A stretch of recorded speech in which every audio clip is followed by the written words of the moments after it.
After winning 2 out of 3 games in Canada, the FM Redhawks return to the friendly confines of Newman Outdoor Field tonight. The Hawks hosting the Lincoln Salt Dogs in their latest homestand.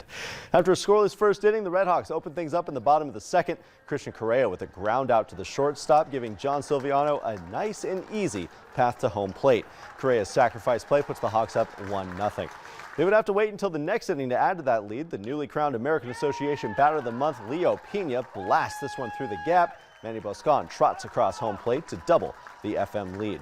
But they aren't done yet. Evan Alexander with a shot right back through the pitcher's mound, through the pitcher's legs actually, and all the way back. John Silviano and Drew Ward score to make this a 4-0 game. This one's still going, but it's almost over. The Hawks are up big. They're up 11-3 in the 9th inning. The end of the season came a bit sooner than expected for Grand Forks' newest Expedition League team. It was announced this morning that the head coach of the Red River Pilots had resigned and told his players to leave the city. Zach Keegan brings us more. Coach Matty Holum says he believes he should have seen the writing on the wall. When I was calling coaches recruiting, a lot of guys that I've had relationships for years told me no, they would not send players here. When he arrived in Grand Forks for the Red River Pilots' inaugural season, he says he spent more than $2,000 out of pocket on baseball equipment he believed would be supplied by the team. There was no effort put into anything in Grand Forks. Steve Wagner, the owner of the Expedition League and its 4 teams, says he told Holum any out-of-pocket expenses will be reimbursed.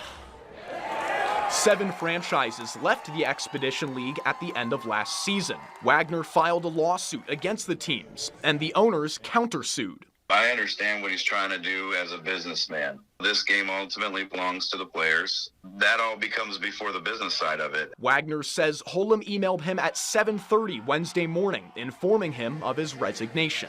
He and I were, communicating all the time, and then all of a sudden, he just decided, hey, it's time to go. If we had had a chance to talk to the players, there are a number of players who would have stayed and would have continued to compete. Wagner says Holum's decision to dismiss the players was unauthorized. Holum says the decision to end the season came down to player safety.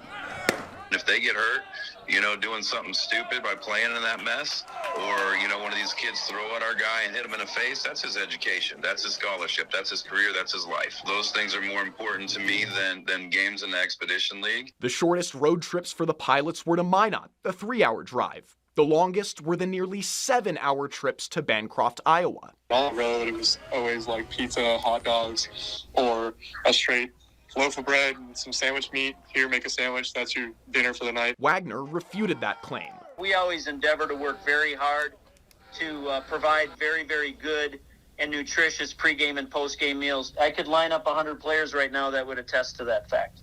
Calvin Kangas, an intern who relocated from Tennessee, says he believes Wagner was not entirely to blame. I think he cared about everybody there. It's a lot when you own 4 teams and you're trying to make sure everybody's running smoothly. But Holum believes otherwise. None of that stuff was a concern to him. It was all about money and him making money. The players across the league come last. In Minot, I'm Zach Keenan. The Exhibition League had 12 members, like Zach alluded to, up until just last year. With the loss of the Pilots, they're now down to just 3. That's a shame. All right, thanks, Devin. Stick around. Devin's, just to me. Nathan's back in with one more look at your forecast and a pretty nice Independence Day weekend ahead.